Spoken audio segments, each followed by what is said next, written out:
9340 करोड़ परिवार। 5 राज्यों का इलेक्शन, 4 का रिजल्ट, तारीख है 3 दिसंबर 2023। 2024 के फाइनल का इसे सेमीफाइनल कहा जा रहा है। 4 राज्यों के रिजल्ट आए हैं। इनमें से सबसे बड़ा राज्य लोकसभा की सीटों के तरह से होता है मध्य प्रदेश। 230 सीटें, क्लियर मेजोरिटी जाती है बीजेपी के पास, 163 सीट्स।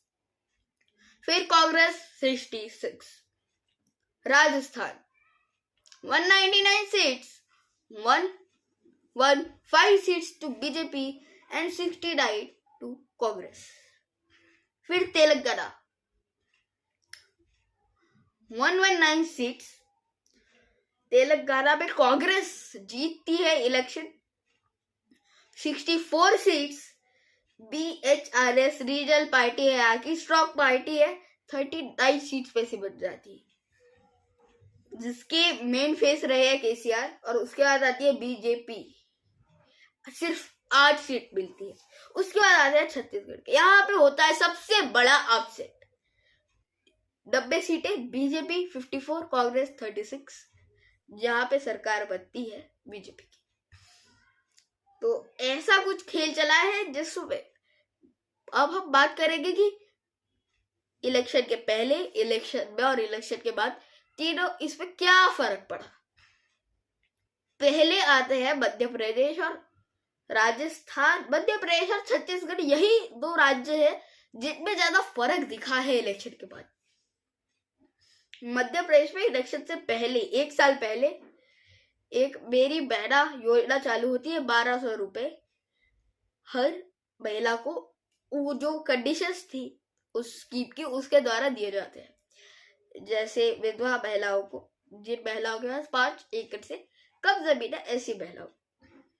उसके बाद आता है छत्तीसगढ़। यहाँ पे 2-3 दिन पहले MSP फुल्ली लागू हो जाता है। अब ये क्या है?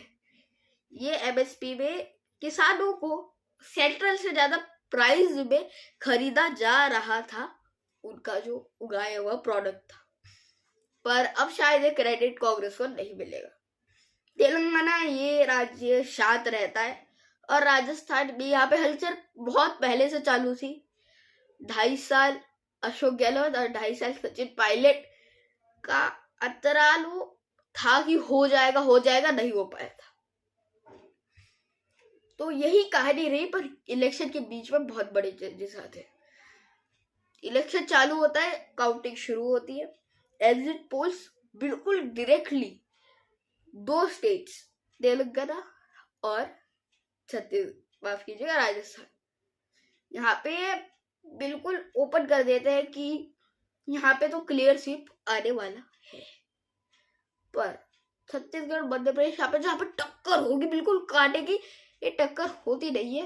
क्लियर मेजोरिटी से जीत जाती है अपोजिट पार्टीज।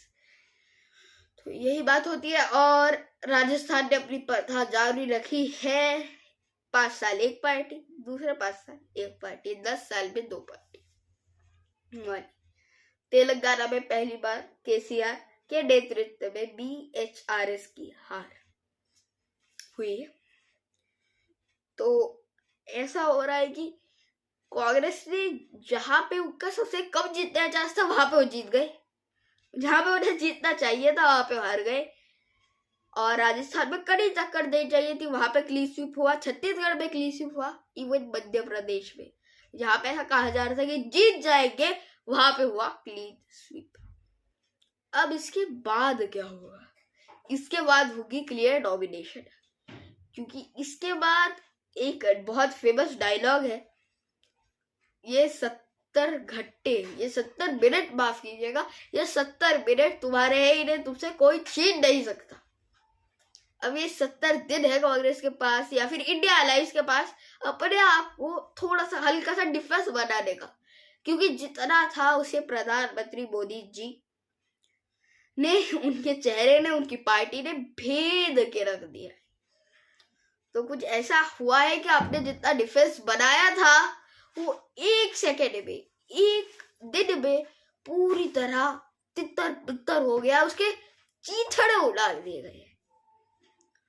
पर अब आपने साउथ इंडिया में ऑलमोस्ट द स्टेट्स, तमिलनाडु की जो पार्टी है स्टैलिन साहब की वो अलायंस में है, केरला के अलायंस में है, कर्नाटक में कांग्रेस की खुद की सरकार है, आंध्र की पार्टी जो है वहीं पे थोड़ी सी प्रॉब्लम है, तेलंगाना में भी उनकी खुद की सरकार है।